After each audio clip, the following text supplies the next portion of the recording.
एक ऐसा देश जिसकी अर्थव्यवस्था बार बार आईएमएफ के सामने हाथ फैलाती है, जहां राजनीतिक अस्थिरता खत्म होने का नाम तक नहीं लेती, लेकिन फिर भी अमेरिका उसे छोड़ नहीं सकता। चीन उस पर अरबों डॉलर का दांव लगा रहा है। भारत उसे अपने सबसे बड़े सुरक्षा खतरे के रूप में देखता है और पूरी दुनिया उसकी हर हलचल पर नजर रखती है। दुनिया की राजनीति में एक कहावत है, ज्योग्राफी इज डेस्टिनी। पाकिस्तान इसका सबसे बड़ा उदाहरण है। पाकिस्तान की लोकेशन उसे सामान्य देशों से अलग बनाती है। अफगानिस्तान में कोई भी सत्ता परिवर्तन हो, उसका असर सबसे पहले पाकिस्तान पर पड़ता है। अगर पाकिस्तान सिर्फ एक कमजोर अर्थव्यवस्था वाला देश होता तो शायद दुनिया उसे इतनी अहमियत नहीं देती, लेकिन पाकिस्तान के पास वो चीज है जो पूरी दुनिया को उसे गंभीरता से लेने के लिए मजबूर करती है। और वो चीज क्या है? वो है,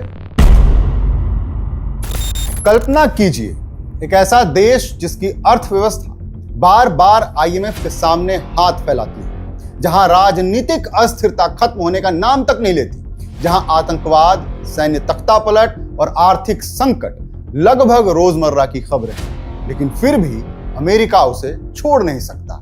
चीन उस पर अरबों डॉलर का दांव लगा रहा है। सऊदी अरब उसे अपनी सुरक्षा का हिस्सा मानता है। भारत उसे अपने सबसे बड़े सुरक्षा खतरे के रूप में देखता है और पूरी दुनिया उसकी हर हलचल पर नजर रखती है। आखिर क्यों? क्या वजह है कि पाकिस्तान अपनी तमाम कमजोरियों के बावजूद आज भी दुनिया की सबसे महत्वपूर्ण जियोपॉलिटिकल शतरंज का केंद्र बना हुआ है? इसका जवाब सिर्फ आतंकवाद, कश्मीर या भारत पाकिस्तान की दुश्मनी में नहीं छिपा है। असली वजह है पाकिस्तान की भौगोलिक स्थिति, उसकी परमाणु ताकत, चीन के साथ उसका गठबंधन, अफगानिस्तान पर उसका प्रभाव और वो रणनीतिक लोकेशन जो उसे दुनिया की हर सुपर पावर के लिए अनदेखा न किए जाने वाला एक देश बनाती है। आखिर पाकिस्तान क्यों हर सुपर पावर के लिए इतना जरूरी है और क्यों आने वाले दशकों में भी दुनिया पाकिस्तान को नजरअंदाज नहीं कर पाएगी? दुनिया की राजनीति में एक कहावत है, ज्योग्राफी इज डेस्टिनी, यानी किसी देश की भौगोलिक स्थिति ही उसकी किस्मत तय करती है। पाकिस्तान इसका सबसे बड़ा उदाहरण है। पाकिस्तान ऐसी जगह पर स्थित है जहां दक्षिण एशिया, मध्य एशिया और मध्य पूर्व एक दूसरे से जुड़ते हैं। उसके पश्चिम में अफगानिस्तान और ईरान है, उत्तर में चीन है, पूर्व में भारत है और दक्षिण में अरब सागर। इसका मतलब यह है कि पाकिस्तान सिर्फ एक देश नहीं है, बल्कि पूरी एशियाई राजनीति का एक जंक्शन पॉइंट है। अमेरिका के लिए पाकिस्तान अफगानिस्तान तक पहुंच का रास्ता रहा है। चीन के लिए यह हिंद महासागर तक पहुंचने का सबसे छोटा मार्ग है। भारत के लिए यह सुरक्षा चुनौती है और खाड़ी देशों के लिए पाकिस्तान उनकी सैन्य सुरक्षा का एक अहम हिस्सा है। पाकिस्तान की लोकेशन उसे सामान्य देशों से अलग बनाती है। उदाहरण के लिए, चीन अगर पाकिस्तान के ग्वादर पोर्ट तक पहुंच बना लेता है तो उसे मलक्का स्ट्रेट के लंबे समुद्री मार्ग पर निर्भर नहीं रहना पड़ेगा और इसी वजह से चीन अरबों डॉलर सीपेक में निवेश कर रहा है। इसी तरह अफगानिस्तान में कोई भी सत्ता परिवर्तन हो, उसका असर सबसे पहले पाकिस्तान पर पड़ता है। पाकिस्तान की 2600 किलोमीटर लंबी सीमा अफगानिस्तान से लगती है, इसलिए अफगानिस्तान में अमेरिका, तालिबान या किसी भी ताकत का खेल पाकिस्तान को सीधे प्रभावित करता है। दूसरी तरफ भारत के साथ उसकी हजारों किलोमीटर लंबी सीमा दुनिया की सबसे सैन्यकृत सीमाओं में से एक है। यानी पाकिस्तान सिर्फ एक देश नहीं है, बल्कि जियोपॉलिटिकल संघर्षों का एक केंद्र बिंदु है। अगर पाकिस्तान सिर्फ एक कमजोर अर्थव्यवस्था वाला देश होता तो शायद दुनिया उसे इतनी अहमियत नहीं देती, लेकिन पाकिस्तान के पास वो चीज है जो पूरी दुनिया को उसे गंभीरता से लेने के लिए मजबूर करती है। और वो चीज क्या है? वो है परमाणु हथियार। आज पाकिस्तान दुनिया के सबसे तेजी से बढ़ती परमाणु ताकतों में गिना जाता है। अनुमान है कि उसके पास 160 से ज्यादा न्यूक्लियर वॉरहेड्स हैं। यह संख्या भारत के लगभग बराबर है और कई यूरोपीय परमाणु देशों से ज्यादा है। लेकिन असली चिंता सिर्फ हथियारों की संख्या नहीं है, असली चिंता है पाकिस्तान की फर्स्ट यूज डॉक्ट्रिन। इसका मतलब है कि अगर पाकिस्तान को लगे कि पारंपरिक युद्ध में कोई भी देश उसे हरा सकता है तो वो पहले परमाणु हथियार इस्तेमाल कर सकता है। भारत पाकिस्तान के बीच हर तनाव पूरी दुनिया को इसीलिए डराता है।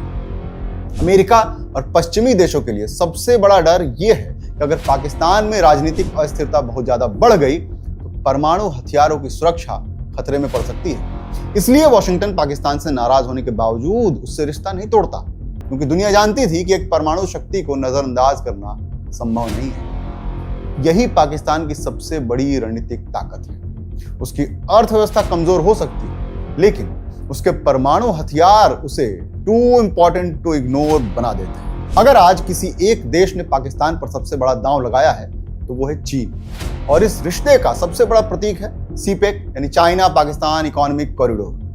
चीन ने पाकिस्तान में $60 अरब से ज्यादा का निवेश किया। इसका उद्देश्य सिर्फ सड़कें या बिजली परियोजनाएं बनाना नहीं है, असली उद्देश्य है चीन को सीधे सीधे अरब सागर तक पहुंचा देना। चीन का ज्यादातर तेल मलक्का स्ट्रेट से होकर गुजरता है।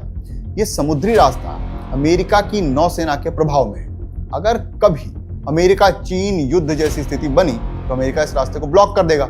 इसलिए चीन को एक वैकल्पिक रास्ता बनाना ही है।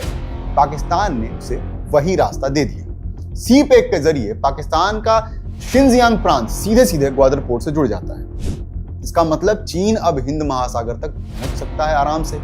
यही वजह है कि भारत और अमेरिका दोनों सीपेक को सिर्फ आर्थिक परियोजना नहीं मानते हैं, बल्कि रणनीतिक चुनौती भी मानते हैं। भारत की सबसे बड़ी आपत्ति यह है कि सीपेक गिलगिट बाल्टिस्तान से होकर गुजरता है, जिसे भारत अपना हिस्सा मानता है। वहीं अमेरिका को डर है कि भविष्य में ग्वादर पोर्ट चीन के नौसैनिक बेस में बदल सकता है। अगर ऐसा हुआ तो हिंद महासागर में चीन की मौजूदगी बहुत मजबूत हो जाएगी। लेकिन पाकिस्तान के लिए सीपेक सिर्फ पैसा नहीं है, यह उसकी रणनीतिक ताकत है। अब पाकिस्तान अमेरिका और चीन दोनों के बीच संतुलन बनाकर फायदा उठा सकता है। यही वजह है कि पाकिस्तान खुद को सिर्फ दक्षिण एशिया का देश नहीं, बल्कि चीन की वैश्विक रणनीति का एक अहम हिस्सा मानता है।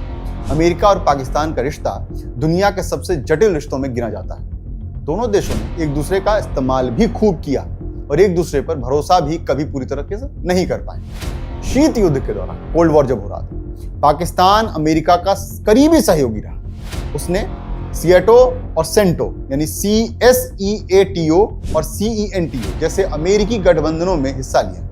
बदले में अमेरिका ने पाकिस्तान को सैन्य और आर्थिक मदद दी, लेकिन असली साझेदारी 1980 के दशक में बनी, जब सोवियत संघ ने अफगानिस्तान पर हमला किया। अमेरिका ने पाकिस्तान की ISI के साथ मिलकर अफगान मुजाहिदीन को हथियार और पैसा दिया। इसी दौर में तालिबान और कई चरमपंथी नेटवर्क मजबूत हुए। 2001 में 9/11 के बाद पाकिस्तान अचानक अमेरिका का मेजर नॉन नेटो एलाई बन गया। अमेरिका को अफगानिस्तान में युद्ध के लिए पाकिस्तान की जरूरत थी।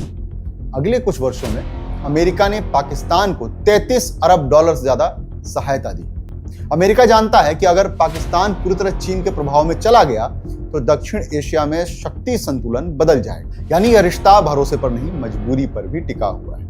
अगर पाकिस्तान की राष्ट्रीय पहचान को किसी एक चीज ने सबसे ज्यादा प्रभावित किया है तो वो है भारत। 1947 का विभाजन सिर्फ राजनीतिक घटना नहीं था, बल्कि एक ऐसा जख्म था जिसने दोनों देशों की राजनीति को हमेशा के लिए बदल दिया। पाकिस्तान की सेना और सुरक्षा नीति का बड़ा हिस्सा भारतीय खतरे के इर्द गिर्द बना है। यही कारण है कि पाकिस्तान ने अपनी कमजोर अर्थव्यवस्था के बावजूद भारी सैन्य खर्च बनाए रखा। भारत और पाकिस्तान 4 युद्ध लड़ चुके हैं, 1941, 1965, 1971 और 1999 का कारगिल युद्ध। इसके अलावा कश्मीर को लेकर के लगातार तनाव बना रहता है। भारत को डर है कि चीन सीपेक और ग्वादर के जरिए उसे रणनीतिक रूप से घेरने की कोशिश कर रहा है। इसलिए भारत की इंडो पैसिफिक रणनीति में पाकिस्तान अप्रत्यक्ष रूप से हमेशा मौजूद रहता है। यानी भारत पाकिस्तान दुश्मनी सिर्फ 2 देशों की लड़ाई नहीं है, बल्कि पूरे एशियाई शक्ति संतुलन का एक हिस्सा बन चुकी है। दुनिया का शायद ही कोई दूसरा देश होगा जो एक साथ अमेरिका, चीन, रूस, भारत, सऊदी अरब और इस्लामिक दुनिया सभी की रणनीति में इतना महत्वपूर्ण होगा।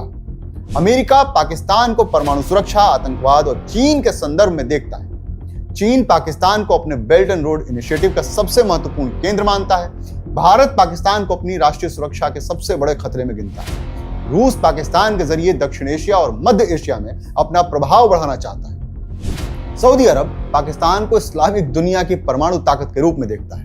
और मुस्लिम दुनिया में पाकिस्तान का महत्व इसलिए भी ज्यादा है क्योंकि वह दुनिया का एकमात्र परमाणु हथियार संपन्न मुस्लिम बहुल देश है। यही कारण है कि पाकिस्तान की आर्थिक कमजोरी के बावजूद उसकी रणनीतिक कीमत बहुत ज्यादा है।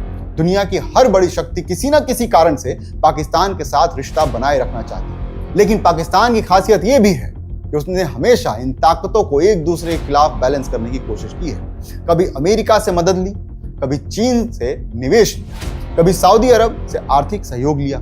यानी पाकिस्तान सिर्फ सुपर पावर का मोहरा तक नहीं है, कई बार वो खुद भी इस खेल को अपने तरीके से खेलता रहता है। पाकिस्तान और सऊदी अरब का रिश्ता सिर्फ धार्मिक नहीं है, बल्कि रणनीतिक और आर्थिक भी है। दशकों से सऊदी अरब पाकिस्तान को आर्थिक मदद देता रहा है। बदले में पाकिस्तान की सेना खाड़ी देशों की सुरक्षा का हिस्सा रही। लाखों पाकिस्तानी खाड़ी देशों में काम करते हैं और हर साल अरबों डॉलर की रिमिटेंस पाकिस्तान भेजते हैं। पाकिस्तान की अर्थव्यवस्था के लिए यह पैसा बहुत महत्वपूर्ण होता है। सऊदी अरब पाकिस्तान को इस्लामिक बॉम्ब के रूप में देखता है, क्योंकि पाकिस्तान दुनिया का एकमात्र मुस्लिम बहुल देश है, जिसे मैंने पहले बताया कि उसके पास परमाणु शक्ति है। यही कारण है कि खाड़ी देशों के लिए पाकिस्तान सिर्फ एक साझेदार नहीं है, बल्कि रणनीतिक सुरक्षा कवच जैसा भी है। यानी पाकिस्तान का महत्व सिर्फ दक्षिण एशिया तक सीमित नहीं है, इसका पूरा प्रभाव इस्लामिक दुनिया में दिखता है। आज पाकिस्तान एक ऐसे मोड़ पे खड़ा है जहां उसके सामने दो बड़े रास्ते दिखाई देते हैं। पहला रास्ता पूरी तरीके से चीन के प्रभाव में जाना। अगर पाकिस्तान चीन के साथ और गहराई से जुड़ता है और ग्वादर पर चीन नौसैनिक मौजूदगी बढ़ती है और पाकिस्तान अमेरिका प्रभाव से दूर हो जाता है, तो दक्षिण एशिया में शक्ति संतुलन पूरी तरीके से बदल जाएगा। ये अमेरिका और भारत दोनों के लिए बड़ी रणनीतिक चुनौती होगी। दूसरा रास्ता, भारत के साथ किसी स्थायी समझौते की कोशिश। अगर दोनों देशों के बीच व्यापार बढ़े, सीमा तनाव कम हो और कश्मीर को लेकर हिंसा घटे, तो दक्षिण एशिया की पूरी अर्थव्यवस्था बदल सकती है, जो कि देखने में नहीं लगता कैसा संभव है।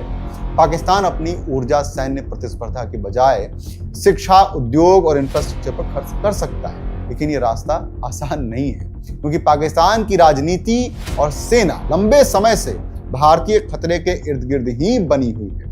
अगर भारत के साथ तनाव कम हो गया तो पाकिस्तान की सैन्य संरचना और उसकी राजनीतिक भूमिका पर भी असर पड़ेगा। इसीलिए जो विशेषज्ञ ये मानते हैं कि निकट भविष्य में पाकिस्तान पूरी तरीके से किसी एक दिशा में नहीं जाएगा। वो अमेरिका, चीन, खाड़ी के देश और अपनी क्षेत्रीय राजनीति के बीच संतुलन बनाकर चलने की कोशिश करता रहेगा। पाकिस्तान विरोधाभासों का देश है, आर्थिक रूप से कमजोर लेकिन रणनीतिक रूप से बेहद शक्तिशाली है।